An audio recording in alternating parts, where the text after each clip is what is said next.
Sahanavatu Sahanau Bhunaktu Sahaviryam Karavavahai Tejasvinavadhitamastu Ma Vidvishavahai.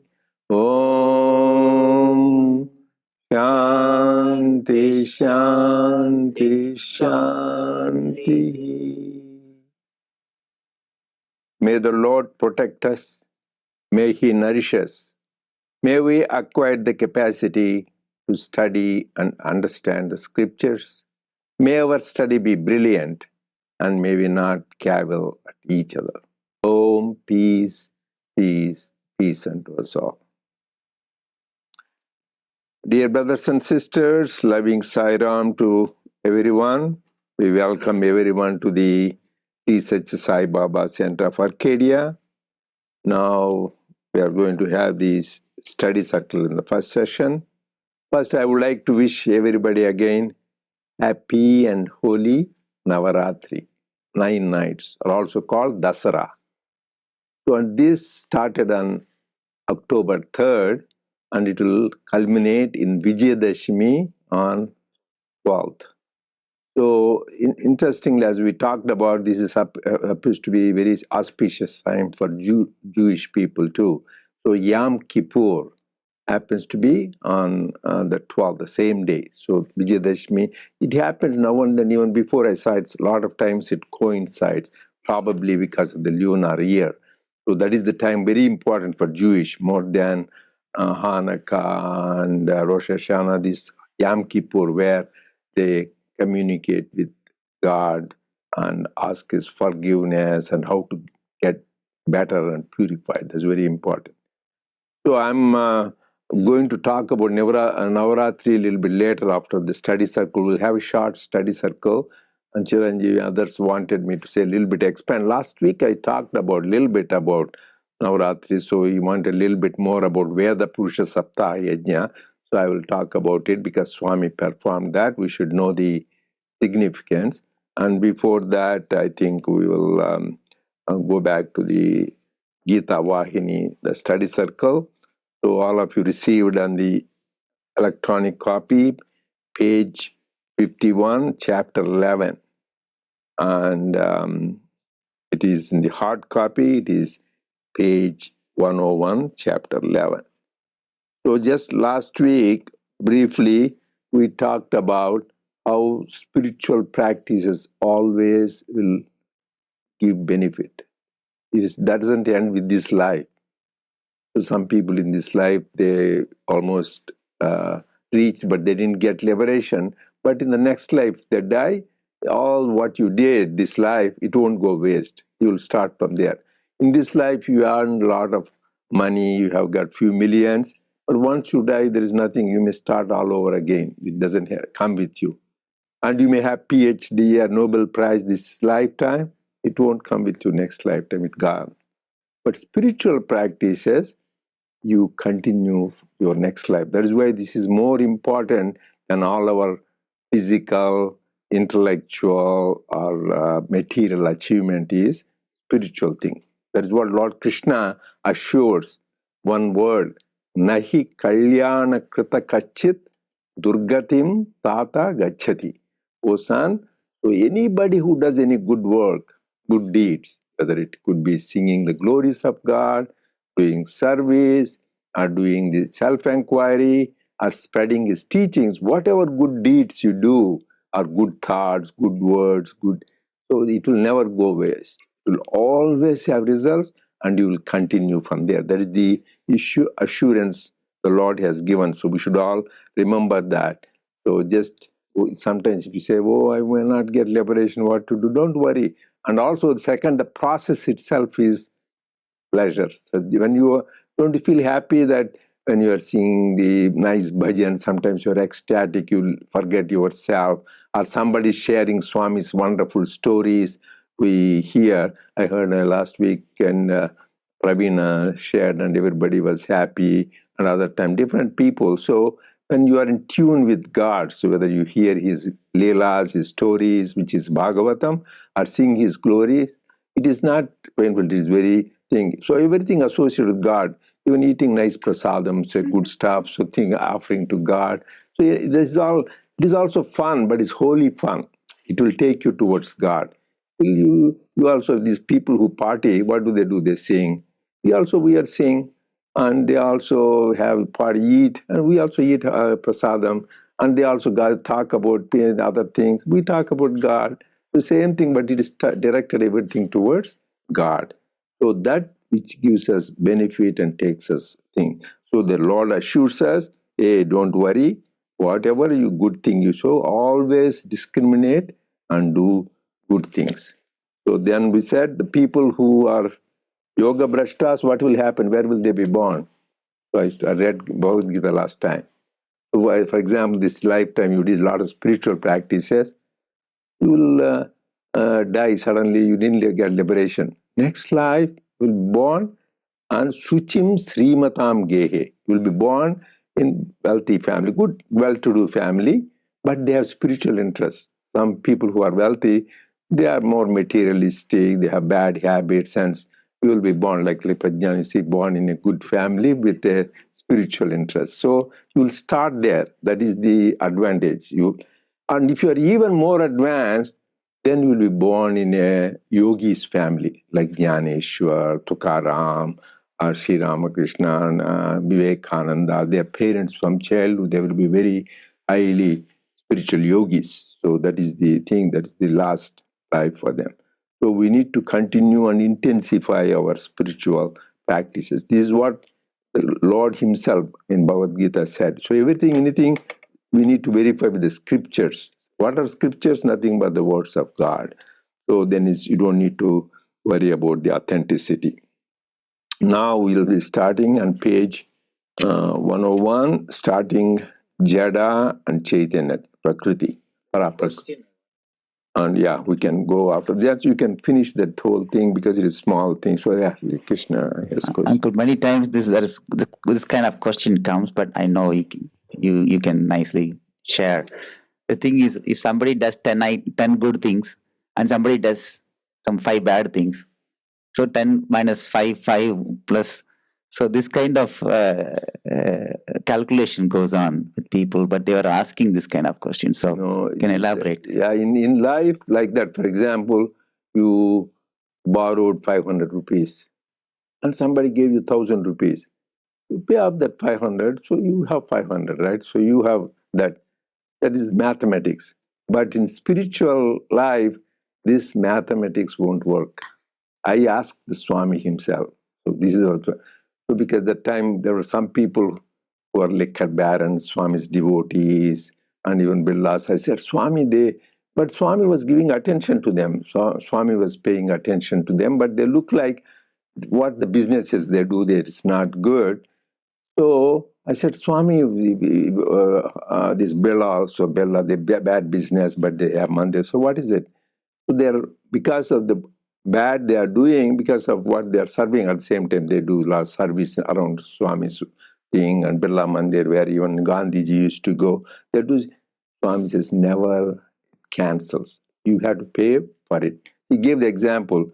In Telugu, he said, the Gohatya chesi చెప్పులు దానం ఇచ్చినట్లు. I will translate. Gohatya chesi చెప్పులు దానం. That means, like you kill a cow, take its skin, cow hide, make some chapels, nice chapel, and give it to people because it is sunny time. So it is protect them, right? So you are making somebody who is going hot sun, bare feet, and it is hot, you give them chapels, you are giving them shoes. But what is it made up of? That cow hide, and you kill a cow. So that you have a good karma merit of giving sandals to people, you'll get that. But you have to pay for the killing that cow. It won't cancel exactly, even an example Swami said. So You cannot neutralize. You have to pay good for good, bad for bad. That is the law of karma. So whatever good you did, you'll pay for it. And whatever bad, like that, even example of Kauravas and Pandavas. So like Dharmaraja, all good thing he did, but that one little thing, that so-called lie he said, so for that he had to have a taste of the hell.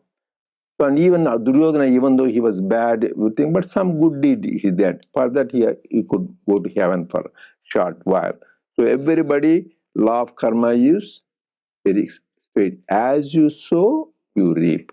If you sow mango seeds, you'll get mango tree. If you sow thorn seeds, you'll get thorny bush. So that is the law of karma. So only time it can go away is by the grace of God. He can burn any amount of karma. So we need to do such a way that we become divine grace. So coming back to, it doesn't, the spiritual mathematics is different. You have to pay for what you have to do. One doesn't nullify, or no balancing act is done. Okay, so you can continue just few minutes and then we'll talk about the Vijayadashmi. Continue. Sairam. Jada, inert matter, Chaitanya, consciousness are the two essentials of the entire creation. They are the same as Prakriti and Purusha. The Chaitanya Shakti, universal power of energy, when it entertains the idea of bhoga, luxury, expresses the world out of its own swakarma. The jada assumes the form of deha, body. Both these are my nature. The Ishvara, who causes creation, preservation, and dissolution through these, is I myself. Remember, there is no substance other than me. There is no reality other than me. I am the primal cause, the primal substance. I am one. Let me become many. Thus, I myself resolve upon this expansion into manifoldness called Srishti, creation. That resolution affected and motivated the Maya, Shakti, power of divine delusion, and so the Mahatattva, cosmos principle, got produced. That was the first step in evolution of Prakriti, Maya.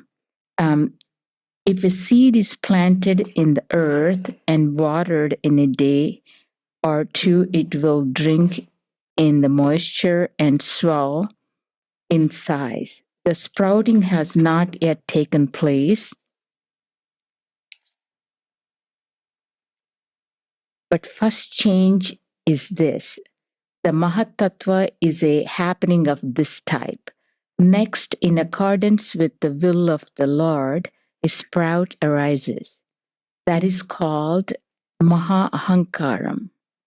Mahadahankaram, the primordial ego. From it, 5 leaves break forth, the subtle principles of 5 elements. The entire Jagat world is the combined product of these 8. Prakriti, Shakti, Mahatattva, Ahankaram, and the 5 elements are Panchabhutas. That concludes that chapter. Concludes. You can go ahead with the comments. This is so, I know it's such a small, but it's so beautifully Lord Krishna introduces how the creation unfolds. I think there is more detail on chapter 13 also, but here I think the essence is so beautiful. The jada, that inert matter, and the chaitanyam, that consciousness, that are the essential for creation. He says both are me. Prakriti and Purusha are me. And also that what I actually wanted to also bring up here is, here he says Ishvara, who causes the creation, preservation, dissolution. That's all me. So the Ishvara here is not the Brahma, Vishnu, Shiva. Sometimes we use the Shiva as a Ishvara, the interchangeably. Here, Ishvara is the creator, and the and actually is a Bhagavan. And then he talks about Krishna talks about 8 components from Maya, which is Prakriti, the synonymous. And also there's one more name for Maya and Prakriti that I like is the Avyaktam, which is the seed form of creation, which is all synonymous. And then from there, Mahatattvam, cosmic principle, comes out. And then from there, the Ahankara, which is the primary ego that unfolds, and then the Panchabhutas. He also talks about before the gross elements of Panchabhutas, there are subtle elements. Sukshma Bhutas comes out of Ahankara. From there, it comes as the gross elements of 5 elements, which actually the same as the universe, which is the macro creation, and even our body has a similar 5 components as a micro version. The first, we should clearly Vedantic and says there is only Brahman, who is beyond name, form, attributes, time, and causation. That is Nirguna Nirakara Brahman. Then, as Swami said, he got bored. There is nothing, he was being alone, that like consciousness. Then he said, I separate myself from myself so that I will love myself. Because being alone is, even for God, was boring. So he separated himself. So that is why we call love is the source, love is the path, and love is the goal. That is the whole purpose. And that is why the love is the greatest element of Parvati. Because of that, then the whole creation came. In the creation, only 2 things. One is Prakriti and another is Purusha. Purusha is the supreme Godhead. Prakriti is the one nature, and we, all of us. That is why it is a beautiful story when Mirabai wanted to meet a great saint that time. So he wanted to go. He said, I don't meet women. So he says, because Mira was. So she said, I didn't know there is a man. I thought there was only one man. I didn't know there are many men. Because she was talking, only man is Krishna. Lord is the only man. The whole Prakriti, it's a feminine aspect of God. So how can it be? Then he learned, my God, he said, this lady is the greatest devotee of the Lord. So it was my mistake to judge her in this way. So there is whole thing is, in simple way, you can know Shiva Shakti. Shiva is the underlying Brahman, which is thing, and Shakti aspect, that is what the whole Navaratri is talking about, the energy aspect of the Lord, which is manifest in so many things. So this para prakriti, apara prakriti. So it is manifest. So first is Purusha, which is the unmanifest, Avyakta form of God. Avyakta is unmanifest. And Vyakta is manifest. That is why in Lalita it says Vyakta Vyakta Swarupini. She is both manifest as well as non-manifest. So when it comes as a manifest universe, you see it as universe or of the embodied, we are all the embodied beings. But everything came from the same source. But in this Prakriti, there is different level of evolution. That is why people say, oh, there are living beings, non-living beings. But in Vedanta, there is no living non-being. Everything has consciousness. Everything is divine. So how can you say something is not? Then there are, say, chara, achara, jangama, ajangama. Something which move about, something which don't. Like we all move about, animals move about, insects move about. So all these various animals, beings, they move about. But like mountains, they don't move from one place. If we move, it will be a problem. In the original scripture, it appears they said they had wings and they used flying, but then they're so huge, go and fall someplace, they can cause disaster. It is believed they cut out the wings. That is all Puranic stories. But mountains don't move. Trees, big trees, they don't move. So chara chara, so something which moves, something not, but everything has consciousness, including stone. That is why even the stones, that is why when you read Ramayana, we can hear when Sita was taken away and Lord Rama was crying, they say the trees were crying with him and the mountains were crying because they show everything has that consciousness. And we heard so many stories why when the Lord Rama was building the bridge, there this Hanuman, they were bringing the mountain. By the time the bridge is won, that mountain which is being brought, it could not be used. So it was crying, oh, I was not used. Then it was used in the next avatar, Dwapara, I will use you, but next avatar as a Govardhanagiri. So even mountains, they are feeling, you know the story of Swami and the weeping sari, how the sari was not used in his mission and it was crying. So Swami says everything has consciousness. That is why we need to respect the nature, everything. That's why they said, what is happening, this natural calamities. Let us all pray for people in the East Coast, in Florida, and a few weeks ago in North Carolina, South Carolina, Georgia, I don't know, whatever it is, Milton, Helen, whatever it is. So this nature is not happy because people for a granite, the stone, you destroy the mountain.